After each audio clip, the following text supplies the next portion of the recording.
মুসা আলাইহিস সালামের সময়, মুসা আলাইহিস সালামের জামানায় প্রভাব ছিল জাদু। কিসের? এই জাদুর প্রভাব দারুণ ভাবে ছিল। সেই সময় আল্লাহ পাক মুসা আলাইহিস সালামের হাতে দিলেন মুজিজা। সেই মুজিজার নাম কি? লাঠি। লাঠি ফালাই দিলে কি হইতো? সাপ হয়ে যেত।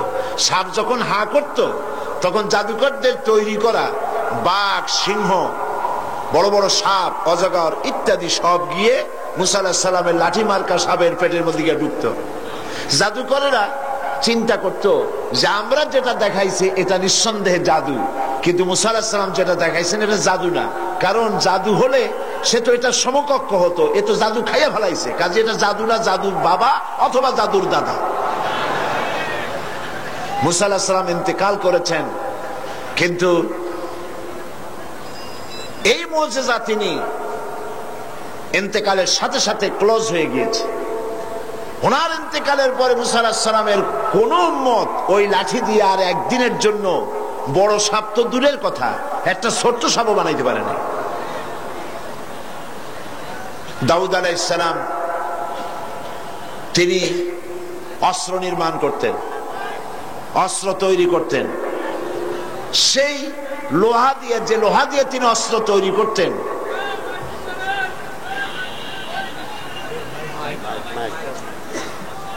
মাইকের অপারেটর তিনি খবর রাখুন, পাবেন, আপনারা পাবেন। এই লোহা গলাবার জন্য আগুনের প্রয়োজন হতো না।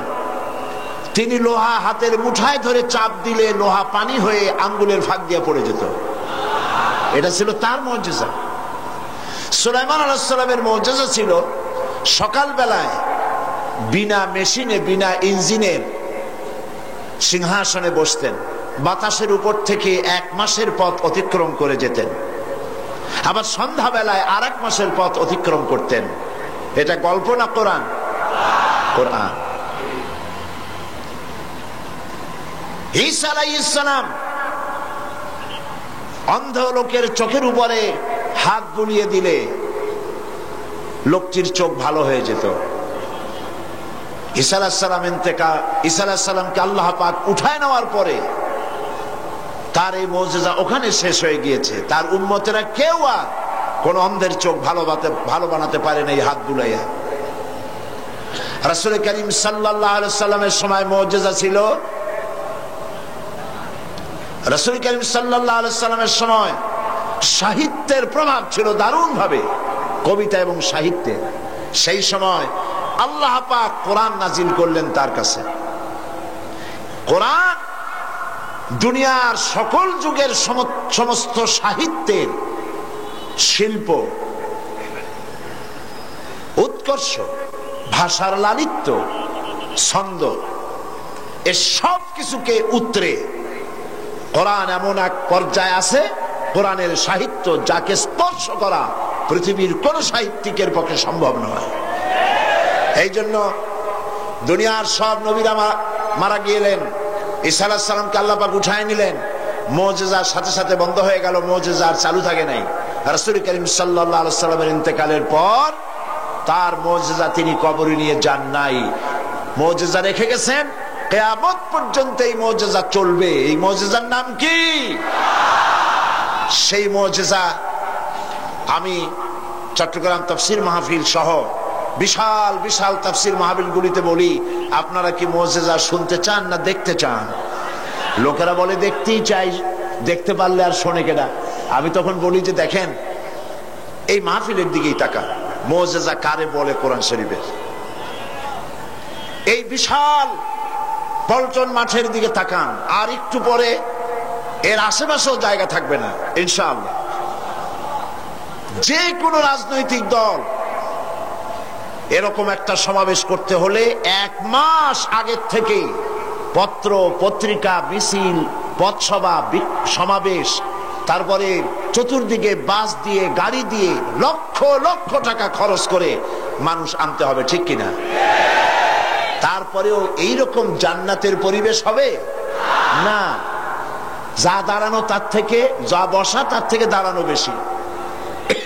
চতুর্দিকে পুলিশ, বিডিআর, স্বেচ্ছাসেবক, হাতে ধরি পায়ে ধরি, বসেন বসেন, কথা কইেন না, কে কার কথা শোনে? সিনেবাদাম চাবায়, শুনতে ইচ্ছা হলে শোনে, না হয় আরেক দিকে তাকায় থাকে।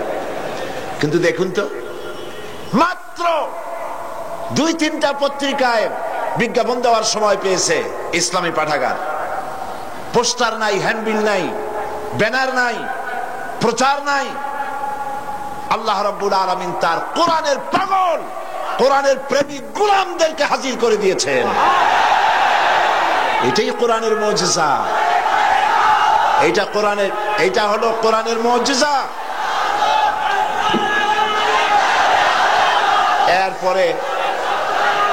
এরপরে দেখুন, আজ এই বিশাল মাহফিল, কি জান্নাতের পরিবেশ। মানুষ উজু করে পবিত্র মন নিয়ে লাখো জনতা বসে আছে, শ্বাসের শব্দ নাই। কোরআনের আদব করছে মানুষেরা। কিসের আদব? আমি সব জায়গায় বলি, আপনারা বিশ্বাস করুন, এই লোকেদের ঢল, মানুষের উত্তাল ঢেউ, এর আকর্ষণ আল্লাহর কসম সাইদি নয়, এর একমাত্র আকর্ষণ আল্লাহর কোরআন।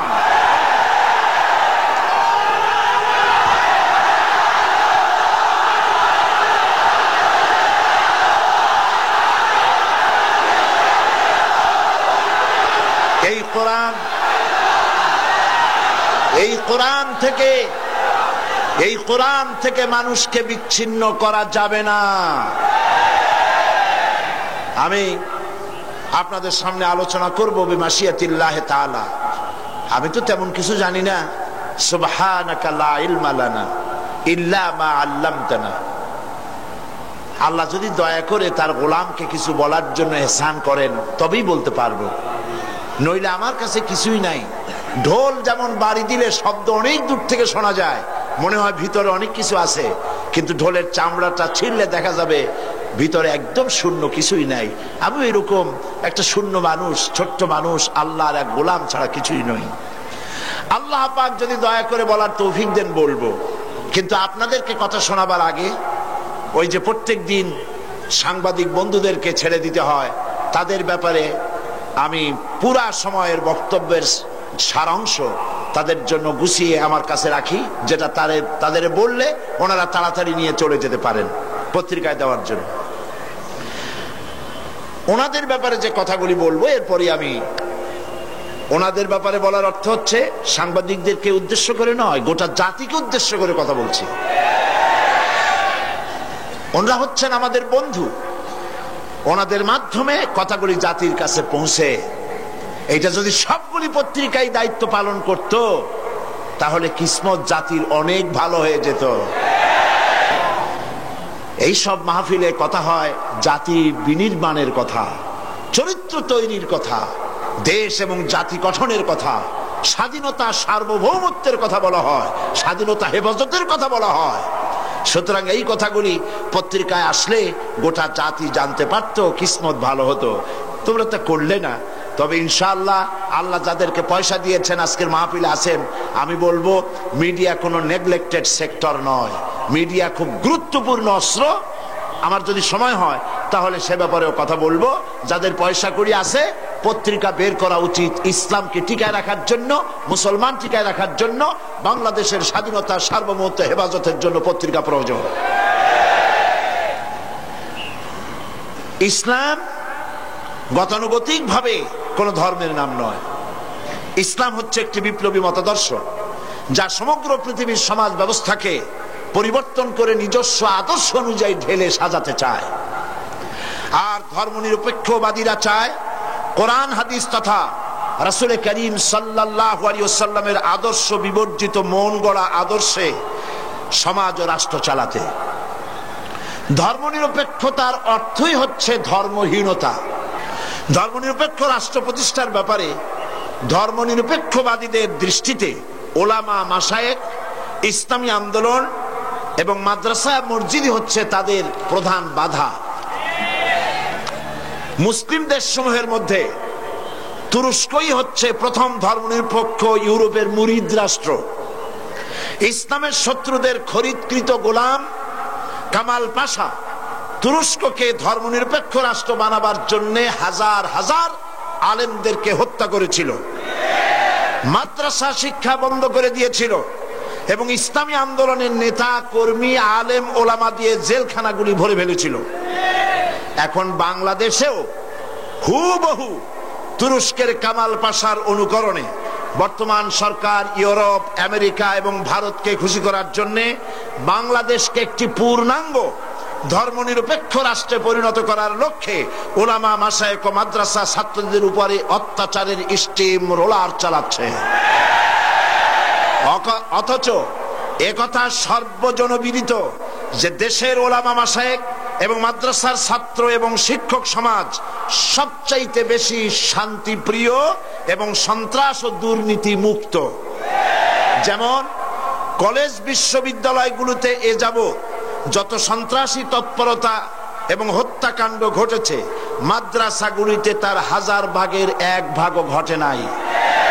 কলেজ বিশ্ববিদ্যালয়গুলোতে যত ধর্ষণের ঘটনা ঘটেছে, মাদ্রাসাগুলোতে তার 1,00,000 ভাগের 1 ভাগও ঘটে নাই। দেশের মন্ত্রী, এমপি এবং তাদের রাজনৈতিক সহযোগীরা দেশ স্বাধীনের পর থেকে এ পর্যন্ত যত দুর্নীতি, স্বজনপ্রীতি, সরকারি অর্থ লুটপাট করেছে, দেশের ওলামা, মাশায়েখ বৃন্দ তার 1000 কোটি ভাগের 1 ভাগও করে নাই। তাছাড়া মাদক ব্যবসা, অস্ত্রবাজি, এসিড নিক্ষেপ, চোরাকারবারি এবং অন্যের জমি বাড়ি দখলের কোন একটির সাথেও দেশের আলেম, ওলামা, মাদ্রাসার শিক্ষক, মাদ্রাসা ছাত্রদের দূরতম সম্পর্ক নাই। তারপরও দেশের সরকার এবং ভারতের অর্থে লালিত পত্রিকাগুলি এবং ইসলামের জঘন্য দুশ্মন এনজিও গুলো আর হিন্দুস্তানের পা চাটা গোলাম তথাকথিত বুদ্ধিজীবী এবং কবি সাহিত্যিকরা এক সুরে সমস্বরে আলেম, ওলামা, মাশায়েখ এবং মাদ্রাসা শিক্ষার বিরুদ্ধে বিষোদ্গার করে চলছে এদেশ থেকে ইসলামকে নির্মূল করার জন্য। এ পর্যন্ত গোটা জাতির উদ্দেশ্যে আমি তাফসীরুল কোরআন মাহফিলের পক্ষ থেকে বক্তব্য রাখলাম। দরুদ শরীফ পড়েন। আল্লাহুম্মা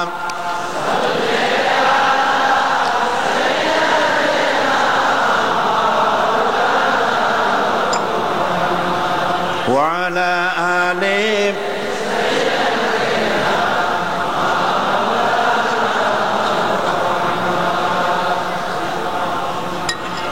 সাল্লি আলা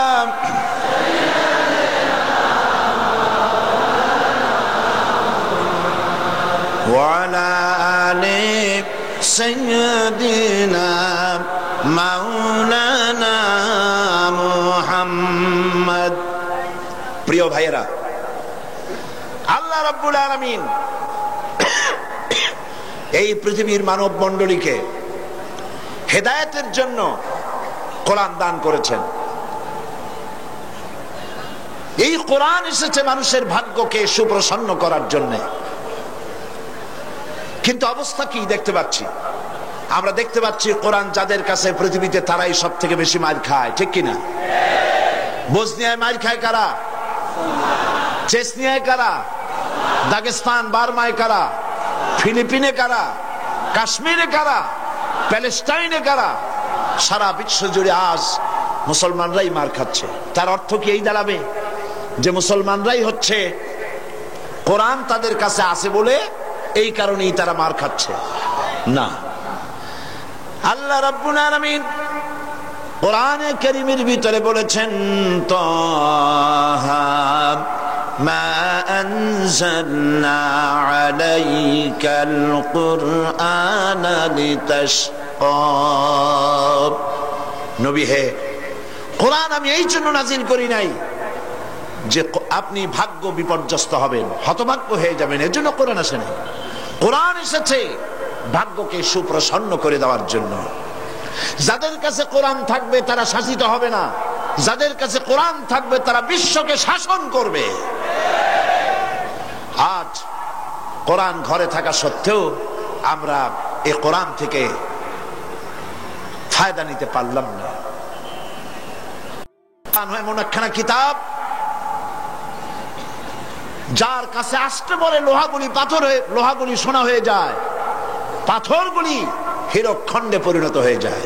কবি বলছেন, উতর কর গারে হেরা সে সুয়ে কওম আয়া, উতর কর গারে হেরা সে সুয়ে কওম আয়া, और के नुस्खे किमिया सतलाया। रसूल करीम सल्लल्लाहु अलैहि वसल्लम হেরা পাহাড় থেকে নেমে এলেন, হাতে আনলেন একখানা পরশ পাথর, সৌভাগ্য স্পর্শমণি কোরআন। এই কোরআনের সংস্পর্শে যেই এলো তার ভিতরে পরিবর্তন এসে গেল। কোরআন জিরোকে, কোরআনের সাথে যদি কোনো হিরো আসে আর যদি বেয়াদবি করে, হিরোকে কোরআন জিরো বানায় দেয়। আবার যদি কোনো জিরো আসে, জিরোকে কোরআন শরীফ হিরো বানায় দেয়। তার নমুনা আমরা দেখতে পাই হযরত ওমর রাদিয়াল্লাহু তাআলা আনহু কত বড় জাহিল ছিলেন। আল্লাহ নবী হত্যা করতে আসতে পারেন, কত বড় জাহিল হলে পরে তিনি নবী হত্যা করতে আসলেন, কিন্তু তিনি নবী হত্যা করতে পারেন নাই। কোরআন তার জাহালাতের কল্লা কাটিয়ে দিয়েছে। কোরআনের আওয়াজ শুনে, কোরআন তেলাওয়াত করে তার মনের পরিবর্তন হয়ে গিয়েছে। রাসূলের কাছে এসেছেন তরবারি হাতে। হুজুর জিজ্ঞেস করলেন, ওমর কি মতলব নিয়ে এসেছো? ওমর বললেন, মতলব তো খারাপই ছিল, কিন্তু কোরআন পড়ার পরে আমার মতলব পরিবর্তন হয়ে গেছে। জীবনের 26টি বছর কুফরির অন্ধকারের ভিতরে ডুবেছিলাম, আমাকে তাওহীদের আলোর সন্ধান দিয়ে দিন। নবীজি তাকে পড়তে বললেন, লা ইলাহা ইল্লাল্লাহু মুহাম্মাদুর রাসূলুল্লাহ। সে ওমর রাসূলকে হত্যা করতে আসলেন। নবীজি বললেন, লা নবিয়্যা বাদি ওয়ালা রাসূলা, আমার পরে নবী বা রাসূল পৃথিবীতে আর আসবে না, কিন্তু আমার পরে যদি কেউ নবী হতো লাকানা ওমর, ওমরকে আল্লাহ অবশ্যই নবী বানায় দিতেন। তাহলে ওমর কোথায় ছিলেন আর কোথা থেকে আল্লাহ তাকে কোথায় নিয়ে গেলেন? ভাবতে অবাক লাগে। হযরত আলী রাদিয়াল্লাহু তাআলা আনহু, ওমর রাদিয়াল্লাহু তাআলা আনহুর জামানায় তিনি রাতের বেলায় ঘুমায় আছেন, স্বপ্নে দেখছেন যেন তিনি নামাজ পড়ছেন রাসূল করিম সাল্লাল্লাহু আলাইহি ওয়াসাল্লামের পেছনে, ফজরের নামাজ। নামাজ শেষ হওয়ার পর রাসূল করিম সাল্লাল্লাহু আলাইহি ওয়াসাল্লাম পেছনের দিকে ফিরে বসেছেন, কথাবার্তা বলছেন। হযরত আলী মসজিদ থেকে বেরিয়েছেন, দরজার কাছে এসে দেখেন এক বুড়ি এক পাত্র খোরমা নিয়ে দাঁড়ানো। বুড়ি বলছেন, আলী আবার ভেতরে যাও, এই পাত্র ভরা খোরমাগুলি নিয়ে আল্লাহ রাসূলকে দাও আর বলো এটি আমার বাগানে, নতুন বাগানের খোরমা, তিনি খাবেন এবং সাহাবায়ে কিরামদের মধ্যে ভাগ করে দিবেন।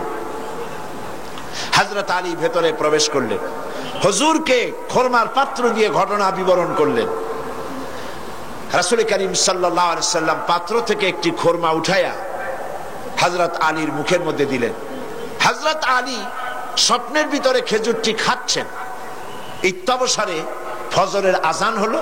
আজানের আওয়াজ শুনে হযরত আলীর ঘুম ভেঙে গেল। কিন্তু ঘুম ভেঙেছে ঠিক,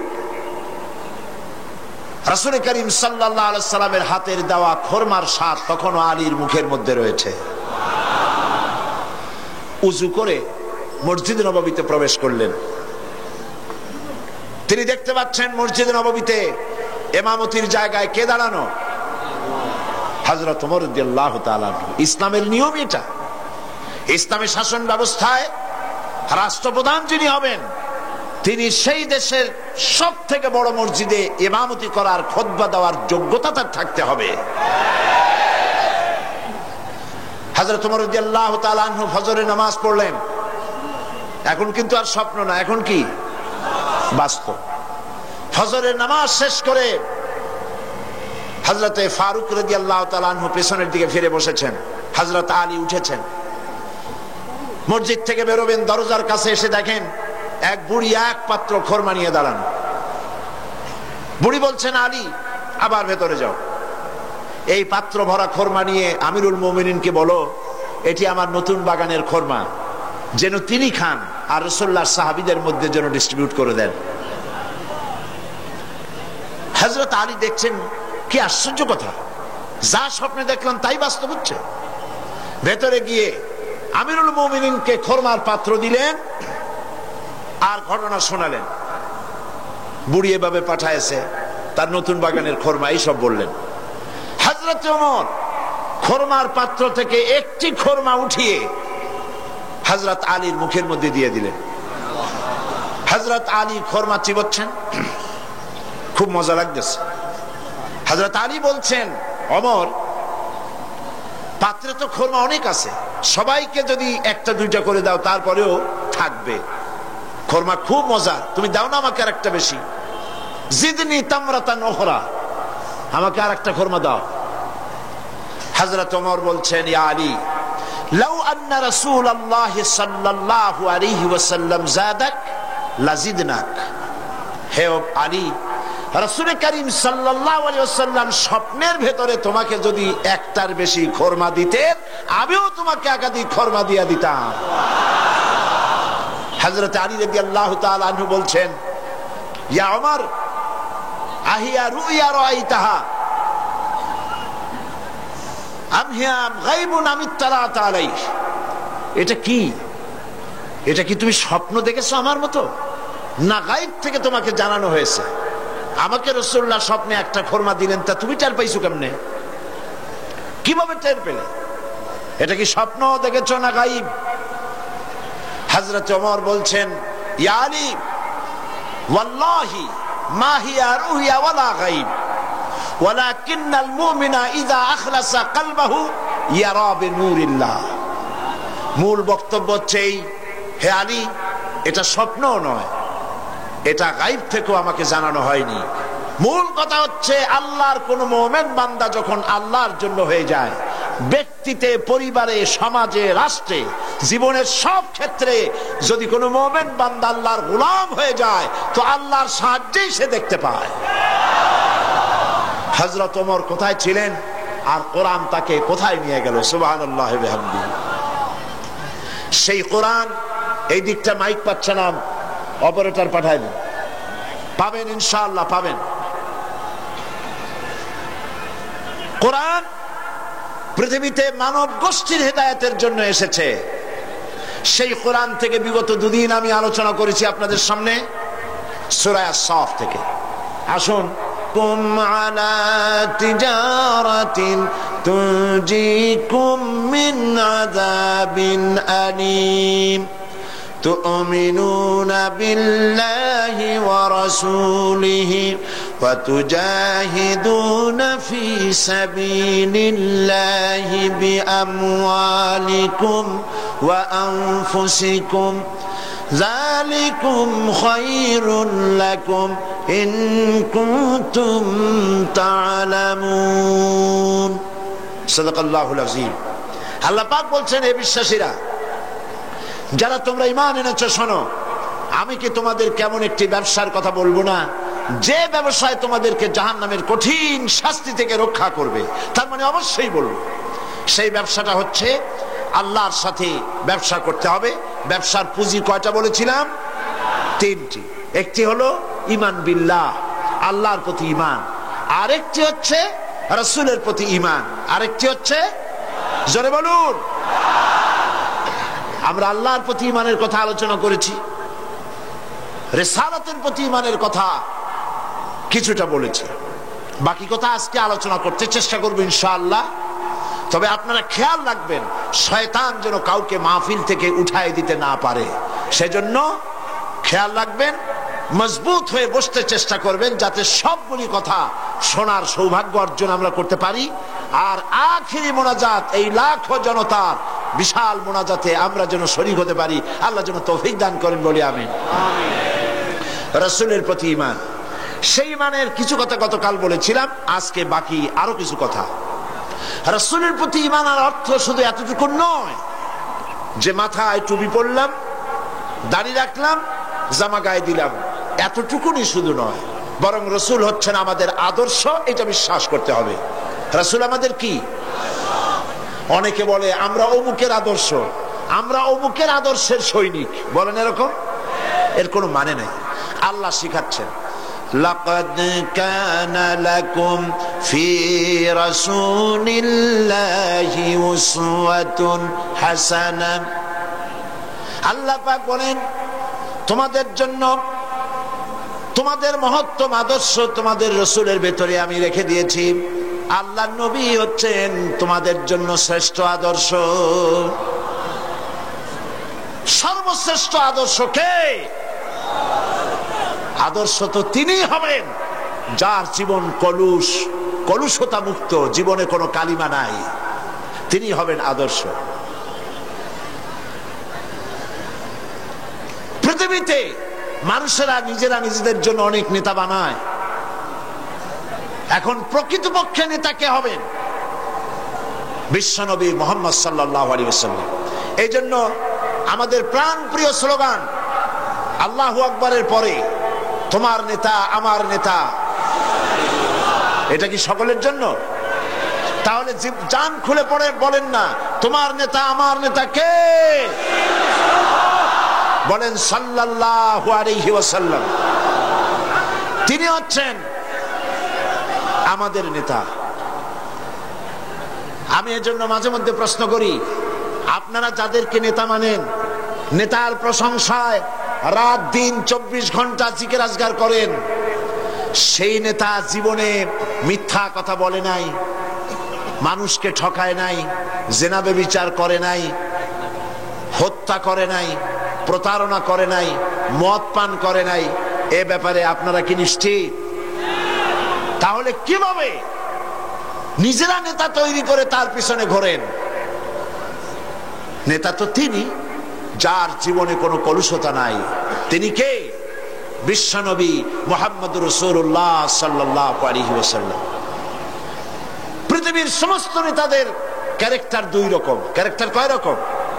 একটা হলো পাবলিক ক্যারেক্টার, আর একটা হচ্ছে পার্সোনাল ক্যারেক্টার। জনগণকে দেখাবার জন্য এক চরিত্র, আর ভেতরে হলো আর এক চরিত্র। সেই জন্য তারা বলে আমি যা বলি তাই তোমরা করো, আমি যা করি তা তোমরা দেখবা না। রাসূল কি এরকম বলেছেন? আল্লাহর নবী তার বক্তব্য হচ্ছে আমার স্ত্রীরা ও আমার সাহাবায়ে কিরাম দিনের আলোতে আর রাতের আধারে আমার মধ্যে যা কিছু তোমরা দেখতে পাও, যে আচরণ তোমরা দেখতে পাও, সবগুলি খুলে খুলে মানুষের সামনে বলে দাও। সুবহানাল্লাহ বলবেন না? আমার জীবনের সব কথা মানুষের সামনে বলে দাও। এই জন্য রাসূল করিম সাল্লাল্লাহু আলাইহি ওয়াসাল্লাম হচ্ছেন শ্রেষ্ঠ আদর্শ। তার নীতিকে অনুসরণ করতে হবে জীবনের সব ক্ষেত্রে। একটা মানুষ কতটা চরিত্রবান, কতটা ভালো, সেই কথা কে বলতে পারে? কার সার্টিফিকেট সবচাইতে বেশি নির্ভরযোগ্য? ম্যাজিস্ট্রেট, চেয়ারম্যান, মন্ত্রী, পীর সাহেব, মৌলানা সাহেব? কে সব থেকে একটা পুরুষের নির্ভরযোগ্য সার্টিফিকেট কে দিতে পারে? স্ত্রী দিতে পারে। রাসূলুল্লাহর চরিত্রের সার্টিফিকেট আল্লাহ তো দিয়ে রাখছেন। তারপর তার স্ত্রীর সার্টিফিকেটটা দেখুন। হেরা পাহাড় থেকে যখন নেমে এসে তিনি বলেছিলেন আমি ভয় পেয়েছি, তাড়াতাড়ি করে আমাকে ঢেকে দাও। হযরতে খাদিজা জিজ্ঞেস করেছিলেন আবুল কাসেম আপনার কি হয়েছে? কেন আপনি, আপনার চোখ বড় হয়ে গিয়েছে, শরীর কাঁপছে, গায়ে জ্বর উঠেছে, কারণ কি? তিনি বললেন আমি এরকম এক জ্যোতির্ময় মহাপুরুষ দেখেছি যাকে আমি জীবনে কোনোদিন দেখি নাই। এই সমস্ত কথা আমাকে বলেছে, আমি পড়তে পারি না বলেছি, তারপরে আমাকে 3 বার বলার পরে আমাকে সিনার সাথে আলিঙ্গন করেছে, এরপর আমি বলতে পেরেছি, আমি ভয় পেয়ে গিয়েছি। হযরতে খাদিজা বলেন আবুল কাসিম, হে কাসিমের পিতা, আমি নিশ্চিত করে বলতে পারি কোন জিন, কোন দুষ্ট শয়তান আপনার অনিষ্ট করতে পারে না, কারণ আপনি কখনো মিথ্যা কথা বলেন না। আপনি প্রতিবেশীর হক আদায় করেন, আত্মীয়দের হক আদায় করেন, এতিম মিসকিনকে খেতে দেন, বিধবাকে আশ্রয় দেন। আপনার ক্ষতি কোনো জিন বা শয়তান করতে পারে না। নবীজি পরবর্তী সময় হযরত খাদিজাকে যখন ঈমানের দাওয়াত দিলেন, যখন তিনি বললেন আমি আল্লাহর নবী, তুমি ঈমান আনো আল্লাহর উপরে, আমাকে রাসূল হিসেবে নবী হিসেবে মানো, হযরত খাদিজা এক মুহূর্ত দেরি করেন নাই, সঙ্গে সঙ্গে হযরত খাদিজা বলেছেন লা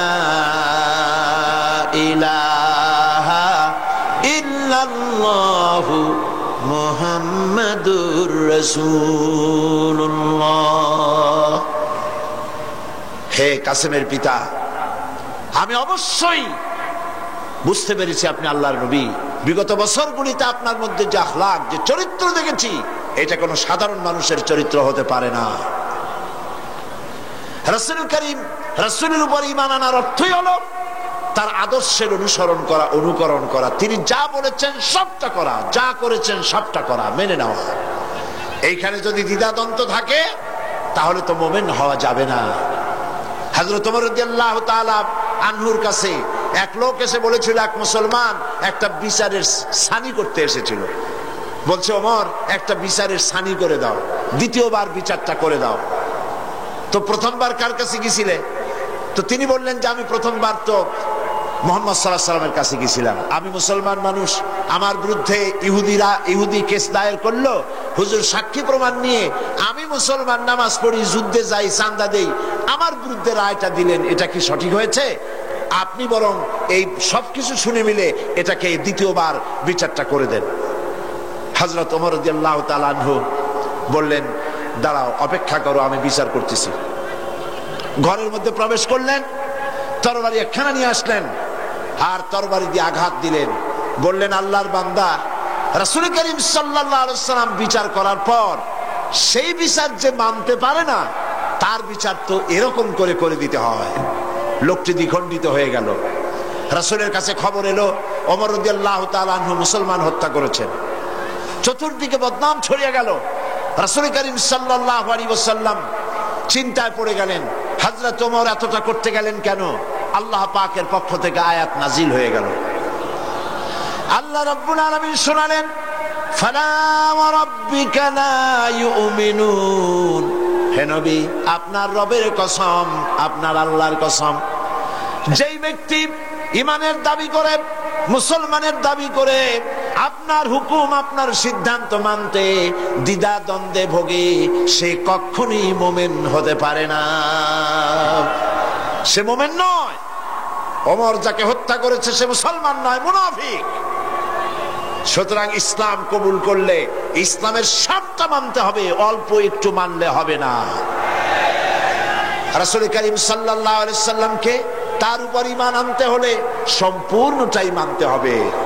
রাসূল করিম সাল্লাল্লাহু আলাইহি ওয়াসাল্লামের জীবনে, তার মিশনে বাধা আসলো কেন? বাধা এই জন্য এসেছে, বাধা যে হয়েছে এটা তো আপনারা নিশ্চয়ই জানেন। বাধাটা দিল কারা? সে কথা গতকাল বলেছি। যদি রাসূল করিম সাল্লাল্লাহু আলাইহি ওয়াসাল্লাম শুধুমাত্র টুপির কথা বলতেন, দাড়ির কথা বলতেন, জামার কথা বলতেন, কদু খাওয়ার কথা বলতেন, মিষ্টি খাওয়ার কথা বলতেন, আতর লাগাবার কথা বলতেন, সুরমা লাগাবার কথা বলতেন, তাহলে রাসূলকে মার খেতে হতো না, ঠিক কিনা বলেন? এই ধরুন আমি যদি আপনাদের বলি, ভাইরা আপনারা সকলে দাড়ি রাখবেন, মাথায় টুপি দেবেন, ভালো জামা টামা, সুন্নতি জামা, লম্বা জামা পরবেন, পাগড়ি পরবেন, আপনারা কি আমাকে মারতে আসবেন নাকি? আপনারা বলবেন তো ভালো কথা, এই মন্দ কি? তো রাসূলুল্লাহ মারটা খাইলেন কেন? দাড়ি রাখতে বলেছে তো ভালো কথা। পুরুষের দাড়ি হলে তো খুব ভালোই লাগে, দাড়ি যত বড় হয় আরো সুন্দর লাগে, আর বেশি ঘন হলে শীতকালে মাফলারের দরকার হয় না, গলাটা ঢেকে থাকে, কত সুন্দর। তেতে মারতে আসবে কেন? কদু খাইতে বললে তাতে মারতে আসবে কেন? মিষ্টি খাইতে বলেছেন তাতে মারতে আসবে কেন? মূল বিষয়টা হলো, মারতে আসার কারণটা ছিল এই, মার খেয়েছেন রাসূল এই কারণে, তিনি পৃথিবীর বুকে আল্লাহর জমিনে আল্লাহর আইন প্রতিষ্ঠা করতে চেয়েছেন। আল্লাহ রাব্বুল আলামিন বলেছেন আলা লাহুল খালকু ওয়াল আমর, জেনে রাখো সৃষ্টি যার, আইন চলবে তার, অন্য কারো নয়। আইন চলবে কার? সবাই বলুন কার?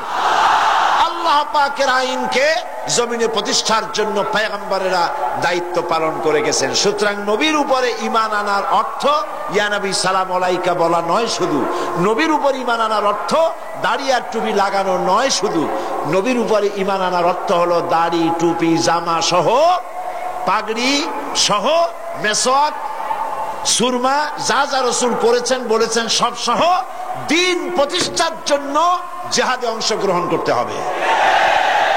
সেই কথাই আসছে 3 নম্বরে গিয়ে, ওয়াতুজাহিদুনা ফি সাবিলিল্লাহি বিআমওয়ালিকুম ওয়া আনফুসিকুম যালিকুম খায়রুল লাকুম ইন কুনতুম তা'লামুন। আল্লাহর রাস্তায় জিহাদ করো। আল্লাহর রাস্তায় কি করো? জিহাদ। জোরে বলেন কি? জিহাদ করো। কি দিয়ে? মাল আর জান দিয়ে। যদি তোমরা ইসলাম বুঝে থাকো তাহলে এই জিহাদে অংশগ্রহণ করো। এখন জিহাদ কাকে বলে? লোকেরা ধারণা করেছে জিহাদ মানে হলো যুদ্ধ। জিহাদ এই নামটা শোনার মাত্রই, যখনই কারো মুখে শোনে জিহাদ অথবা কাগজে পড়ে জিহাদ, তো পাঠকের মনে তখন একটা চিত্র ভেসে ওঠে। বিরাট দাড়িওয়ালা, টুপিওয়ালা, জামাওয়ালা, হাতে লম্বা তরবারি, সমানে দৌড়াইতেছে আর কাফের কুচায় কুচায় শেষ করে ফেলাই দিতেছে। এর নাম হলো জিহাদ। এই জন্য ফার্সিতে একটা কথা আছে, অলেকিন কালামদার কাফে দুশ্মনাস্ত। দুশ্মনের হাতে কলম ছিল, যেমন খুশি তেমন মুসলমানদের ইতিহাসকে তারা বিকৃত করেছে।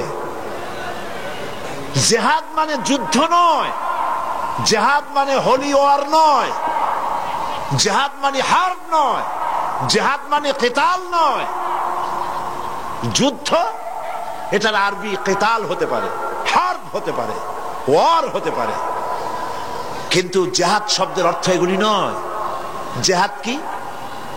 জিহাদের আবিধানিক এবং পারিভাষিক অর্থ হচ্ছে যে কোনো উদ্দেশ্যকে সফলতার শীর্ষে পৌঁছে দেওয়ার জন্য যে প্রাণান্তকার প্রচেষ্টা চালানো হয়, জান দিয়ে, মাল দিয়ে, অর্থ দিয়ে, যে কোনো উপায়ে যে চেষ্টা চালানো হয়, ওই চেষ্টার নাম হলো জিহাদ। ওই চেষ্টার নাম কি? জিহাদ। তো আমাদের উদ্দেশ্য হলো, লক্ষ্য করুন, আমাদের উদ্দেশ্য হলো জমিন হলো আল্লাহর। চিল্লায় বলুন, জমিন কার? আল্লাহর জমিনে। মানুষ কার? আল্লাহর জমিনে আল্লাহর মানুষের উপরে আইন কার?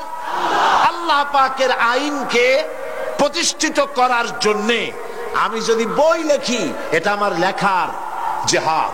আমি যদি এই রাস্তায় পয়সা খরচ করি, এটা হলো আমার আর্থিক জিহাদ। আমি এই রাস্তায় চূড়ান্ত, আমাকে যদি কেউ বাধা দেয় সশস্ত্র ভাবে, তখন সশস্ত্র ভাবে তার মোকাবেলা যদি আমি করি, এটা হলো জিহাদের চূড়ান্ত রূপ। জিহাদের অর্থ শুধুমাত্র হিন্দু যেখানে পাও কুচাইয়া মারো, এর নাম জিহাদ নয়। বলা হয়েছে জিহাদ ফি সাবিলিল্লাহ ওয়া তুজাহিদুনা ফি সাবিলিল্লাহ। জিহাদ হবে আল্লাহর পথে। জিহাদ হবে কার পথে?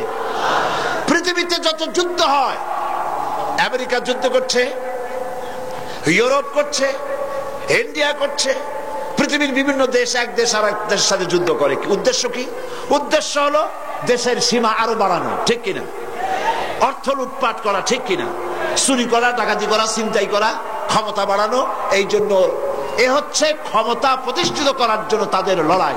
ইসলামের জিহাদ রাজ্য বাড়াবার জন্য নয়, অর্থ সম্পদ লুণ্ঠন করার জন্য নয়, নিজের ক্ষমতা পাকাপোক্ত করার জন্য জিহাদ নয়। ইসলামের জিহাদ হচ্ছে কোরআনের আইনকে দেশে প্রতিষ্ঠিত করার জন্য চেষ্টা করার নামই জিহাদ। এই জিহাদ করে দিন প্রতিষ্ঠা করতে পারলেই শান্তি আসবে, নইলে শান্তি আসবে না। শান্তি প্রতিষ্ঠার জন্য চেষ্টা কি কম হয়েছে পৃথিবীতে? 1920 সনে আগে প্রথম বিশ্বযুদ্ধ হলো। প্রথম বিশ্বযুদ্ধ হওয়ার পর পৃথিবীতে লক্ষ লক্ষ মানুষ মরল, আর্থিক শত শত বিলিয়ন মিলিয়ন ট্রিলিয়ন ডলারের ক্ষতি হলো। আর যেন যুদ্ধ না হয় সেজন্য 1920 সনে তৈরি হলো লিগ অব নেশনস, যাতে যুদ্ধ বিগ্রহ আর না হয়। লিগ অব নেশনস তার সমস্ত প্রচেষ্টা ব্যর্থ হয়ে গেল। 1939 সনে সেকেন্ড গ্রেট ওয়ার, দ্বিতীয় বিশ্বযুদ্ধ শুরু হয়ে গেল। আর এই যুদ্ধ চলল 1945 সন পর্যন্ত। একটানা 6 বছর যুদ্ধ চলল। পৃথিবীর লক্ষ লক্ষ মানুষ নিহত হলো, কোটি কোটি মানুষ সাবারার হলো, বাড়ি গেল, ঘর গেল, ইন্ডাস্ট্রি গেল, দেশ গেল, সব শেষ হয়ে গেল। পৃথিবীতে আর যাতে যুদ্ধ বিগ্রহ না হয় সেজন্য তৈরি হলো ইউনাইটেড নেশনস অর্গানাইজেশন, সংক্ষেপে ইউএনও, আকওয়ামে মুত্তাহিদা। জাতিসংঘ তৈরি হলো। এখন আমার প্রশ্ন, জাতিসংঘ তৈরি হওয়ার পর থেকে দেশে যুদ্ধ বিগ্রহ বন্ধ হয়ে গেছে? বন্ধ হয়েছে? বন্ধ হয় নাই। কারণ কি? কেন বন্ধ হলো না? আমি জাতিসংঘ হেডকোয়ার্টারের সামনে 42 স্ট্রিট, যেটা হচ্ছে জাতিসংঘ হেডকোয়ার্টারের একদম সামনে, এইখানে আমি মাহফিল করেছি। প্রায় 1.5 লাখের মতো লোক এখানে উপস্থিত ছিল। পুরা রাস্তা খালি করা ছিল। সেটা ছিল মুসলিম ডে, প্যারেড ডে। সেইখানে যখন বক্তৃতা করলাম, বক্তৃতা করার আগে আমি প্রশ্ন করলাম যে এই জাতিসংঘ যেখানে তৈরি হয়েছে এখানে আগে কি ছিল? আমাকে এর ইতিহাস শোনানো হলো যে এই জায়গায় আগে ছিল কসাইখানা। এখানে গরু, ছাগল, ভেড়া, শুয়ার ইত্যাদি জবাই করত, আর সেগুলি গোশত এখান থেকে সব জায়গায় ডিস্ট্রিবিউট হতো, বিক্রি হতো, কসাইখানা। সেই জায়গাটা খরিদ করে জাতিসংঘের অফিস বানানো হয়েছে। বললাম কাজ তো খারাপ হয় নাই, ভালোই হয়েছে। যেখানে আনঅফিসিয়াল পশু জবাই হতো সেখানে এখন অফিসিয়ালি দুনিয়ার মানবতা জবাই করার ব্যবস্থা করা হয়েছে। জাতিসংঘ হেডকোয়ার্টারের সামনে 42 স্ট্রিট, যেটা হচ্ছে জাতিসংঘ হেডকোয়ার্টারের একদম সামনে, এইখানে আমি মাহফিল করেছি। প্রায় 1.5 লাখের মতো লোক এখানে উপস্থিত ছিল।